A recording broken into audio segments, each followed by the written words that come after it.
fans have been begging BioWare and EA to remaster the original Mass Effect trilogy for a long time now, and that wish will soon be fulfilled with Mass Effect Legendary Edition.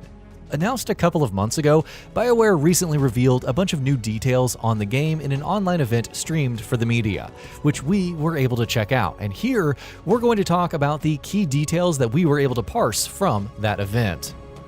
Before we go ahead, a quick request. We upload new videos every single day, and your subscription matters a lot. So please consider subscribing and enable all notifications by clicking the bell icon.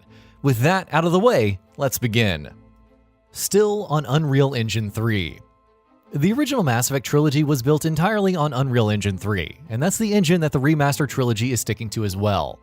Project director Mac Walters spoke during the event about the choice of engine, saying that though there were some conversations early on about bringing the game over to UE4, they felt that sticking with the original release's engine would allow for an experience in the remasters that was more faithful to them.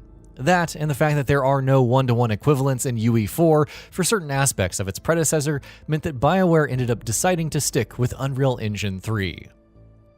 Single launcher. When Mass Effect Legendary Edition launches, it'll be bringing the entire trilogy together in a single, unified experience.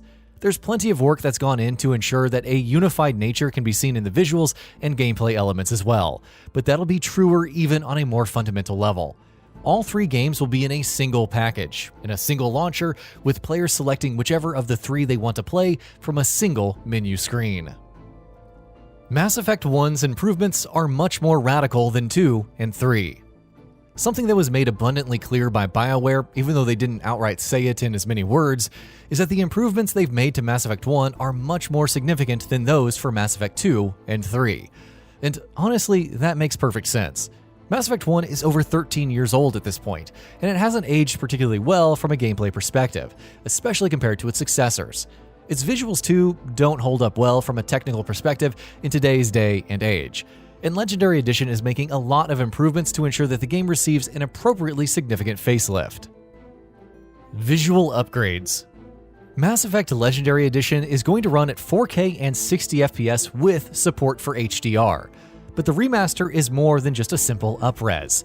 Tens of thousands of textures have all been upresed from all three games. Lighting and reflections have been improved, quite dramatically in some cases.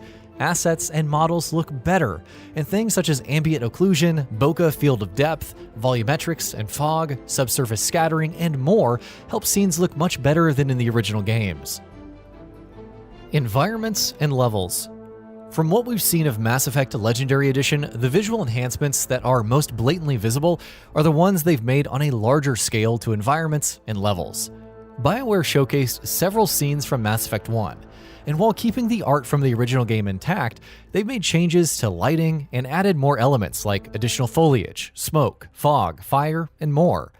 What this does, according to environment and character director Kevin Meek, is strike a balance between keeping the look of the original game intact and updating the visuals in a way that speaks to the tone and atmosphere of locations and their stories much better. Character models.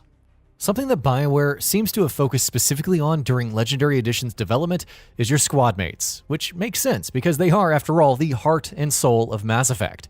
As you'd expect, character models for the main characters in the trilogy have received significant facelifts. We saw Liara in her casual outfit from Mass Effect 1, and the likes of Thane and Jacob and Zaid from Mass Effect 2, and everything from their faces to their patterns and textures on their clothing exhibits much more detail than their original counterparts. Combat and Mako. As we mentioned earlier, BioWare have made improvements to Mass Effect 1's gameplay and design to bring the experience more in line with the experience in its sequels.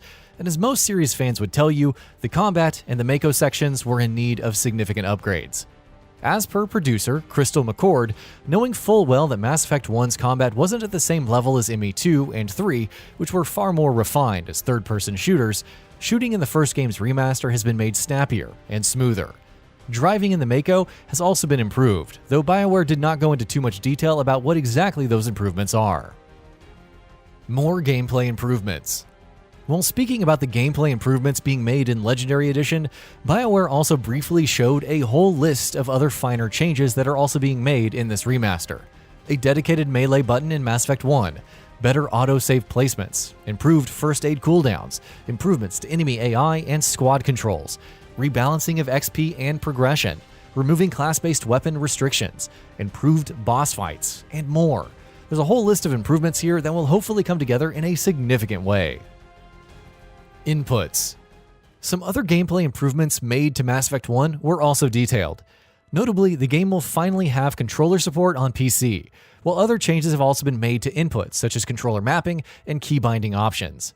Additionally, BioWare have also modernized the combat HUD in Mass Effect 1's remaster to, once again, bring it closer to Mass Effect 2 and 3. Female Shepard. As you'll remember, it wasn't until Mass Effect 3 that BioWare introduced what we now know as the default face for the female version of Commander Shepard. With the Legendary Edition, which is looking to unify the entire trilogy as a much more cohesive experience, that'll no longer be the case, and the default Fem Shep face will be available in both Mass Effect 1 and Mass Effect 2. Character Creator.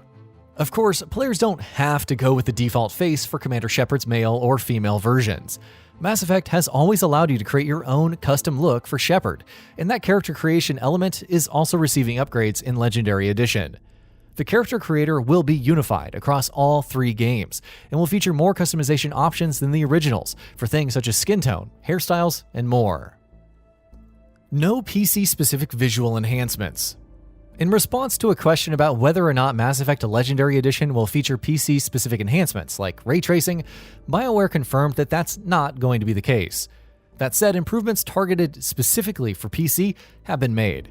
Support for 21x9 has been confirmed for starters, while Legendary Edition will also feature a wider range of options settings. As opposed to the original trilogy's more erratic and inconsistent settings even within itself, the option settings in Legendary Edition will be unified across all 3 games.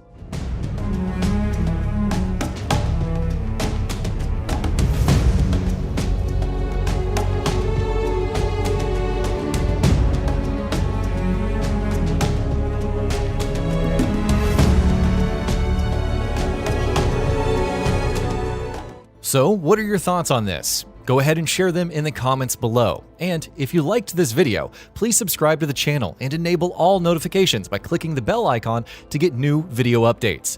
We upload every day and would really appreciate your support. Thanks for watching.